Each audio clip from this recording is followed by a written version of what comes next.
Engagé en ELMS chez Vector Sport, le Brésilien de 23 ans pourrait effectuer ses débuts aux 24 heures du Mans cette année et directement en hypercar. Le calendrier IndyCar n'est décidément pas pour faciliter la vie des pilotes de la série désireux de participer à la 92e édition des 24 heures du Mans qui se tiennent les 15 et 16 juin, en dehors du fait que le Grand Prix de Road America se tienne le 9 juin, soit en même temps que la journée test. Une séance d'essai collectif serait prévue la semaine suivante. Et par ailleurs, l'une des victimes de ce mauvais timing pourrait être Tom Blomqvist, double vainqueur des 24 heures de Daytona, champion IMSA 2022 et actuel pensionnaire du meilleur Shank Racing en IndyCar. Attendu sur la Cadillac V-Series numéro 311 du Action Express Racing, sur laquelle il sévit en IMSA Endurance Cup, aux côtés de Pipo Derani et Jack Aitken, le Britannique devrait bel et bien renoncer à une 4e participation à la classique Mansell. Il faut dire qu'en dehors de ne pouvoir arriver dans la Sarthe que très tardivement,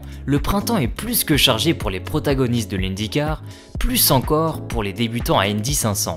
Et à en croire les informations qui viennent du paddock de Barcelone, où se tient ce week-end la manche d'ouverture de l'ELMS, c'est Felipe Drugovich qui pourrait profiter de cette aubaine et venir renforcer l'écurie de Gary Nelson, invité suite à son titre décroché l'an passé en IMSA. Champion FIA F2 2022, réserviste du Aston Martin F1 Team, le Brésilien s'apprête à effectuer ses débuts en endurance ce week-end, à Barcelone, sur l'Oreca 07 de Vector Sport. Un choix qui pourrait paraître curieux, puisque Drugovich n'aura participé à aucune course avec la Cadillac avant de prendre le départ des 24 heures du Mans, épreuve dont il aura également tout à découvrir. Les passionnés du Mans, c'est la fin de cette vidéo. Comme d'habitude, n'oubliez pas de mettre un pouce bleu en l'air et dites-moi en commentaire ce que vous pensez de cette histoire avec Drugovich et quel pilote vous aurez mis à la place de Tom Blomqvist.